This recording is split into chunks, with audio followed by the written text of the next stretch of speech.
പ്രിയ സുഹൃത്തുക്കളെ, ആഫ്രിക്കൻ ഭൂഖണ്ഡത്തിന്റെ പിളർപ്പിനെക്കുറിച്ച് നിങ്ങൾ കേട്ടിട്ടുണ്ടാവും അല്ലേ?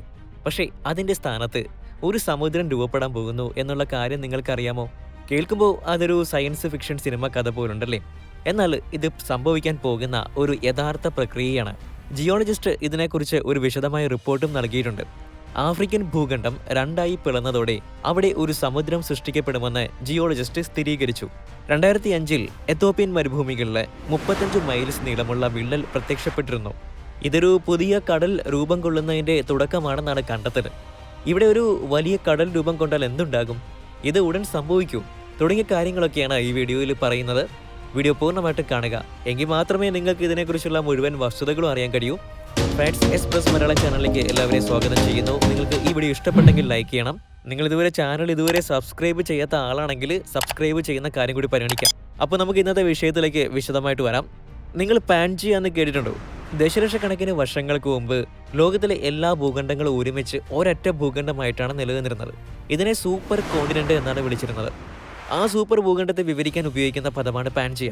335 ദശലക്ഷം വർഷങ്ങൾക്ക് മുമ്പ് പാലസോയിക് കാലഘട്ടത്തിന്റെ അവസാനത്തിലാണ് പാൻജിയ രൂപപ്പെട്ടത്. ഏകദേശം 125 ദശലക്ഷം വർഷങ്ങൾക്ക് മുമ്പ് അത് പിളരാൻ തുടങ്ങി. ഈ വിഭജനമാണ് ഇന്ന് നമുക്കറിയാവുന്ന ഭൂഖണ്ഡങ്ങളുടെ രൂപീകരണത്തിലേക്ക് നയിച്ചത്. തെക്കേ അമേരിക്കയുടെയും ആഫ്രിക്കയുടെയും പിളർച്ച ഉൾപ്പെടെ അറ്റ്ലാന്റിക് സമുദ്രത്തിന്റെ രൂപീകരണത്തിലേക്ക് ഇത് നയിച്ചു. പാൻജിയയുടെ രൂപീകരണം ഭൂമിയുടെ കാലാവസ്ഥയിലും ഗ്രഹത്തിലെ ജീവന്റെ പരിണാമത്തിലും കാര്യമായ സ്വാധീനം ചെലുത്തിയിട്ടുമുണ്ട്. പാൻജിയ പിളരാൻ തുടങ്ങുകയും ഭൂഖണ്ഡങ്ങൾ പരസ്പരം അകന്നു പോവുകയും ചെയ്തപ്പോൾ പുതിയ സമുദ്ര തടങ്ങളുണ്ടായി. ഇത് സമുദ്രപ്രവാഹങ്ങളെ സാരമായി ബാധിക്കുകയും കാലാവസ്ഥാ രീതികളിൽ മാറ്റങ്ങൾ വരുത്തുകയും ചെയ്തു. ഭൂഖണ്ഡങ്ങളിലെ വേർതിരിവ് ജീവന്റെ പരിണാമത്തിന് പുതിയ അവസരങ്ങൾ സൃഷ്ടിക്കുകയും ചെയ്തു.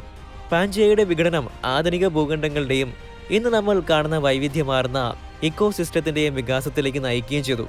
അതുപോലെ നിങ്ങൾ കേൾക്കാൻ സാധ്യതയില്ലാത്ത ഒന്നാണ് പാന്തലസ. ആധുനിക സമുദ്രങ്ങൾ രൂപപ്പെടുന്നതിന് മുമ്പ്, അതായത് പാലിയോസോയിക്, മെസോസോയിക് കാലഘട്ടങ്ങളിൽ പാൻജിയയുടെ സൂപ്പർ ഭൂഖണ്ഡത്തെ ചുറ്റിപ്പറ്റിയുള്ള വിശാലമായിട്ടുള്ള ആഗോള സമുദ്രത്തിന് നൽകിയ പേരാണ് പാന്തലാസ. ഇത് ഭൂമിയുടെ ഉപരിതലത്തിന്റെ 70% വരെ വ്യാപിച്ചിരുന്നു. ചരിത്രത്തിലെ തന്നെ ഏറ്റവും വലിയ സമുദ്രമായിരുന്നു ഇത്. പാൻജിയയുടെ രൂപീകരണം പാന്തലസയിലെ സമുദ്ര പ്രവാഹങ്ങളുടെ സർക്കുലേഷനിൽ കാര്യമായിട്ടുള്ള സ്വാധീനം ചെലുത്തി. സൂപ്പർ ഭൂഖണ്ഡം രൂപപ്പെടുകയും വിഭജിക്കാൻ തുടങ്ങുകയും ചെയ്തതോടെ ഇത് പുതിയ സമുദ്ര തടങ്ങൾ സൃഷ്ടിച്ചു.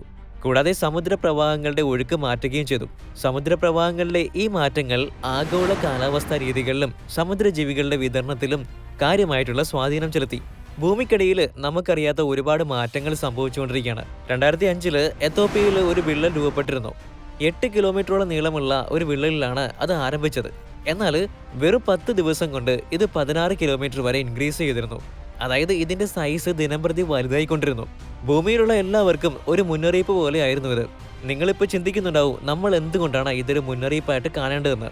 സാധാരണയായിട്ട് ഭൂമിയിൽ മാറ്റങ്ങൾ ഉണ്ടാകാൻ ധാരാളം വർഷങ്ങൾ സമയമെടുക്കും. എന്നാൽ കെനിയയിൽ ഇങ്ങനെ ഒരു സംഭവം നടന്നത് ശാസ്ത്രജ്ഞന്മാരെ അതിശയപ്പെടുത്തി. ഇവിടെ ഒരു വിള്ളൽ ഉണ്ടാവുകയും എന്നാൽ ദിവസം ചെല്ലുന്തോറും അതിന്റെ വലിപ്പം കൂടി വരികയും ചെയ്തത് ശാസ്ത്രജ്ഞന്മാരെ അമ്പരപ്പിച്ചിരുന്നു. വരും കാലങ്ങളിൽ അത് ഏത് വിധേനയുള്ള പരിണാമത്തിലേക്കാണ് വഴിതിരിക്കുന്നതെന്ന് ഉറപ്പിച്ച് പറയാനാകില്ല. എങ്കിലും ഭൂമിക്കടിയിലുള്ള മാറ്റങ്ങളുടെ ഫലമായിട്ട് ഇവിടെ ഒരു വലിയ കടൽ രൂപപ്പെടാൻ സാധ്യതയുണ്ട് എന്ന് നമ്മൾ ഇതിനോടകം തന്നെ പറഞ്ഞു കഴിഞ്ഞു. കെനിയയിലും എത്തോപ്യയിലും ടാൻസാനിയയിലും ഈ മാറ്റങ്ങൾ ഉണ്ടായിട്ടുണ്ട്. ഇതെങ്ങനെയാണ് സംഭവിക്കുന്നതെന്ന് നിങ്ങൾക്കറിയാമോ? ഭൂമിയുടെ ഔട്ടർ ക്രസ്റ്റ് ഒരു ഡസൻ വലിയ ടെക്ടോണിക് പ്ലേറ്റുകൾ കൊണ്ട് നിർമ്മിതമാണ്. അവ ക്രമരഹിതമായിട്ടുള്ള ആകൃതിയിലുള്ള പാറകൾ നിറഞ്ഞ സ്ലാബുകളാണ്. ചിലപ്പോൾ അവ മുകളിലേക്ക് കയറുകയോ താഴേക്ക് നീങ്ങുകയോ അല്ലെങ്കിൽ പരസ്പരം അകന്നു പോവുകയോ ചെയ്യും. കഴിഞ്ഞ 30 ദശലക്ഷം വർഷങ്ങളായിട്ട് അറേബ്യൻ പ്ലേറ്റ് ആഫ്രിക്കയിൽ നിന്ന് അകന്നു പോവുകയാണ്.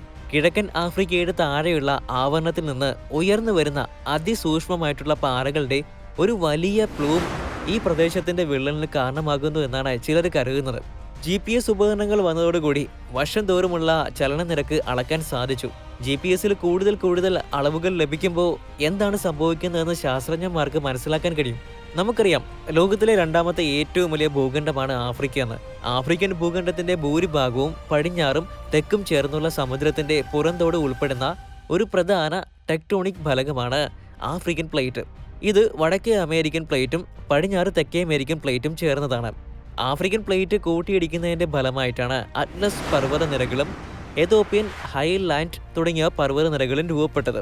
ആഫ്രിക്കൻ പ്ലേറ്റ്സ് 2 ദിശകളിലേക്ക് വലിച്ചെറിയപ്പെടുമ്പോഴാണ് വിള്ളൽ എന്നറിയപ്പെടുന്ന ഭൂമിശാസ്ത്രപരമായിട്ടുള്ള പ്രതിഭാസത്തിന് അത് കാരണമായി മാറുന്നത്. ഭൂമിയുടെ പുറംതോടിനെ വേർപെടുത്തുന്ന പ്രക്രിയയാണ് റിഫ്റ്റിംഗ്. ഇതൊരു പുതിയ സമുദ്രത്തിന്റെ രൂപീകരണത്തിന് കാരണമാകും. വടക്ക് ചെങ്കടൽ മുതൽ മൊസാംബിക് വരെ 6000 കിലോമീറ്ററിലധികം വ്യാപിച്ചു കിടക്കുന്ന ഈസ്റ്റ് ആഫ്രിക്കൻ റിഫ്റ്റ് സിസ്റ്റത്തിലൂടെ ഈ പ്രക്രിയ ആഫ്രിക്കയിൽ നടക്കും.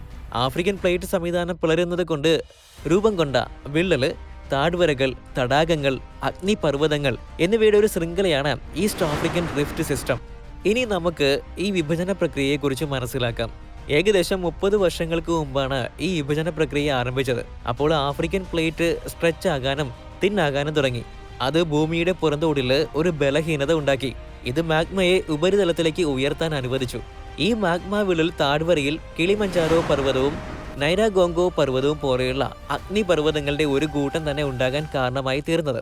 ഈ അഗ്നിപർവ്വതങ്ങൾ ഇപ്പോഴും അവിടെ സജീവമായിട്ട് തുടരുന്നുണ്ട്. ആഫ്രിക്കൻ പ്ലേറ്റ് നീണ്ടു കിടക്കുന്നതിനനുസരിച്ച് വിള്ളൽ താഴ്വര വിശാലവും ആഴമുള്ളതുമായിട്ട് തീർന്നു. ഇത് ഭൂമിയുടെ പുറന്തോടിൽ ഗ്രാബൻ സൃഷ്ടിച്ചു. ഗ്രാബൻ എന്നത് ഭൂമിയുടെ പുറന്തോടിന്റെ ഒരു ഭാഗമാണ്. അത് മുകളിലേക്ക് ചലിക്കുന്ന ഹോസ്റ്റും എന്നറിയപ്പെടുന്ന തൊട്ടടുത്തുള്ള പുറന്തോട് കമ്പാരിസൺ ചെയ്യുമ്പോൾ താഴേക്ക് നീങ്ങുന്നു. വിള്ളൽ താഴ്വരയുടെ വശങ്ങളിൽ സ്കാർപ്പുകളുടെ രൂപത്തിലോ കുത്തനെയുള്ള പാറക്കെട്ടുകളിലോ ഇവ കാണാനാകും. നദികളിൽ നിന്നും തടാകങ്ങളിൽ നിന്നും ഒക്കെയുള്ള അവശിഷ്ടങ്ങളും ഇതിൽ നിറഞ്ഞിട്ടുണ്ട്. കൃഷിക്ക് ഫലഭൂയിഷ്ടമായ അന്തരീക്ഷം സൃഷ്ടിക്കാനും ഇത് സഹായകമായി. ഈ വിഭജന പ്രക്രിയ ഇപ്പോഴും തുടർന്നുകൊണ്ടിരിക്കുന്നു. പ്രതിവർഷം 6 മുതൽ 7 മില്ലിമീറ്റർ എന്ന തോതിൽ ഇത് നടന്നുകൊണ്ടിരിക്കുകയാണ്. ദശലക്ഷക്കണക്കിന് വർഷങ്ങൾ കഴിയുമ്പോൾ ഇവിടെ ഒരു സമുദ്രം സൃഷ്ടിക്കപ്പെടാൻ സാധ്യതയുണ്ട്.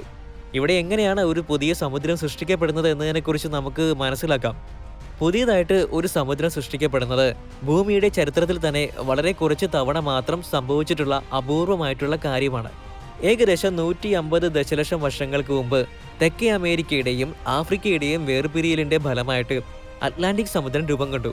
ഇതാണ് ഇതിന് ഏറ്റവും പ്രശസ്തമായിട്ടുള്ള ഒരു ഉദാഹരണം. യഥാർത്ഥത്തിൽ ആഫ്രിക്കയുടെ വിഭജനം ഇപ്പോഴും അതിന്റെ പ്രാരംഭഘട്ടത്തിൽ തന്നെയാണ്. ഇവിടെ ഉടനെ ഒന്നും ഒരു സമുദ്രം രൂപം കൊള്ളില്ല. നമ്മൾ നേരത്തെ പറഞ്ഞതുപോലെ ദശലക്ഷക്കണക്കിന് വർഷങ്ങൾ സമയമെടുക്കും. എന്നാൽ ഈ പ്രക്രിയ അവിടെ നടന്നുകൊണ്ടിരിക്കുന്ന സാഹചര്യത്തിൽ ശാസ്ത്രജ്ഞന്മാർ ഒരു പുതിയ സമുദ്ര പുറന്തോടിന്റെ സൃഷ്ടിയുടെ തെളിവുകൾ നിരീക്ഷിക്കുകയും ചെയ്തു. ഈസ്റ്റ് ആർട്ടിക്കൻ റിഫ്റ്റ് സിസ്റ്റത്തിന്റെ വടക്കേയറ്റത്ത് സ്ഥിതി ചെയ്യുന്ന ചെങ്കടലിനോട് ചേർന്നിട്ടാണ് ഒരു പുതിയ സമുദ്ര പുറന്തോടിന്റെ സൃഷ്ടി നടക്കുന്നത്. ആഫ്രിക്കയെ അറേബ്യൻ സിറിയയിൽ നിന്ന് വേർതിരിക്കുന്ന ഒരു ഇടുങ്ങിയ ജലാശയമാണ് ചെങ്കടൽ. ഇത് അഗ്നിപർവ്വത ദ്വീപുകളുടെ ഒരു പരമ്പരയാൽ ചുറ്റപ്പെട്ടതാണ്. അതിതീവ്രമായിട്ടുള്ള ഭൂകമ്പ പ്രവർത്തനങ്ങൾ ഈ മേഖലയിൽ നടക്കാറുണ്ട്. പ്രതിവർഷം 1 സെന്റിമീറ്റർ എന്ന തോതിൽ ചെങ്കടൽ വികസിക്കുന്നുണ്ട് എന്ന് ശാസ്ത്രജ്ഞന്മാർ കണ്ടെത്തുകയും ചെയ്തു. ഇതൊരു പുതിയ സമുദ്ര പുറന്തോടിന്റെ തെളിവായിട്ടാണ് കണക്കാക്കപ്പെടുന്നത്.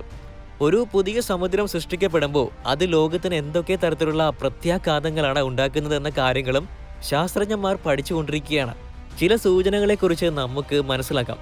ഒരു പുതിയ സമുദ്രം രൂപം കൊള്ളുന്നത് ലോകമെമ്പാടുമുള്ള സമുദ്ര പ്രവാഹങ്ങളുടെ രീതിയിൽ തന്നെ മാറ്റമുണ്ടാക്കും.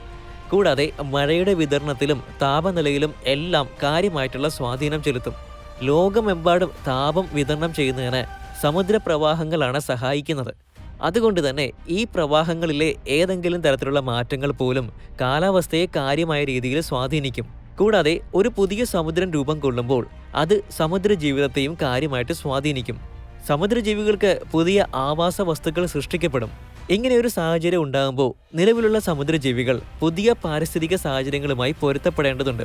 സമുദ്രജീവികളിൽ ചെങ്കടലിന്റെ സ്വാധീനത്തെക്കുറിച്ച് ശാസ്ത്രജ്ഞന്മാർ പഠിച്ചു വരികയാണ്. അതുമാത്രമല്ല, ഒരു പുതിയ സമുദ്രം ഉണ്ടാകുമ്പോൾ ലോകമെമ്പാടും പുതിയ ഷിപ്പിംഗ് റൂട്ടുകളും സൃഷ്ടിക്കപ്പെടും. ചെങ്കടൽ ഇതിനോടകം തന്നെ ഏഷ്യയ്ക്കും യൂറോപ്പിനും ഇടയിലുള്ള ഒരു പ്രധാന കപ്പൽ പാതയാണ്. ഒരു പുതിയ സമുദ്രം ഉണ്ടാകുമ്പോൾ വ്യാപാരത്തിനും വാണിജ്യത്തിനും പുതിയ വഴികളും സൃഷ്ടിക്കപ്പെടും. കൂടാതെ പ്രകൃതി വിഭവങ്ങൾക്ക് പുതിയ അവസരങ്ങളുണ്ടാകും. നിലവിൽ ചെങ്കടൽ എണ്ണവാതക ശേഖരം ഉൾപ്പെടെയുള്ള പ്രകൃതി വിഭവ സാധ്യതയുള്ള ഒരു മേഖല കൂടിയാണ്. പുതിയ സമുദ്രം സൃഷ്ടിക്കപ്പെടുമ്പോൾ മത്സ്യബന്ധനത്തിനും ധാതു കൃഷിക്കും അവസരങ്ങളുണ്ടാകും. അതേസമയം ഭൂമിശാസ്ത്രപരമായിട്ടുള്ള ചില അപകടങ്ങളും ഇതിലുണ്ട്. അതെന്തൊക്കെയാണെന്ന് നോക്കാം. പുതിയ സമുദ്രം ഉണ്ടാകുമ്പോൾ ഭൂകമ്പങ്ങളും അഗ്നിപർവ്വത സ്ഫോടനങ്ങളും ഉൾപ്പെടെയുള്ള ഭൂമിശാസ്ത്രപരമായിട്ടുള്ള പല അപകടങ്ങൾക്കും ഇത് കാരണമാകും. ഈസ്റ്റ് ആഫ്രിക്കൻ റിഫ്റ്റ് സിസ്റ്റം നിലവിൽ തീവ്രമായ ഭൂകമ്പ പ്രവർത്തനത്തിന്റെ ഒരു മേഖല കൂടിയാണ്. പുതിയ സമുദ്രം ഉണ്ടാകുന്നതോടുകൂടി ഇത് വലിയ തോതിൽ വർദ്ധിക്കുകയും ചെയ്യും. ഭൂമിയിൽ ഇത്തരത്തിൽ പല വിധത്തിലുള്ള മാറ്റങ്ങളും ഉണ്ടാകും. അതിനെയൊന്നും മാറ്റിമറിക്കാൻ മനുഷ്യന് സാധിക്കില്ല. എന്തുണ്ടായാലും അതെല്ലാം നേരിടാൻ നമ്മൾ തയ്യാറായിരിക്കണം. ഇത്തരത്തിലുള്ള മറ്റെന്തെങ്കിലും വീഡിയോകൾ നിങ്ങൾ കാണാൻ ആഗ്രഹിക്കുന്നുണ്ടെങ്കിൽ തീർച്ചയായിട്ടും കമന്റിലൂടെ അറിയിക്കുക. ഈ വീഡിയോ ഇഷ്ടപ്പെട്ടെങ്കിൽ ലൈക്ക് ചെയ്യണം, ഷെയർ ചെയ്യണം. കൂടാതെ ചാനൽ സബ്സ്ക്രൈബ് ചെയ്ത ശേഷം ബെൽ ഐക്കൺ അമർത്തി ഓൾ എന്ന ഓപ്ഷൻ സെലക്ട് ചെയ്യുകയും വേണം. അടുത്ത വീഡിയോയിൽ കണ്ടുമുട്ടുന്നതുവരെ ഗുഡ് ബൈ, ജയ് ഹിന്ദ്.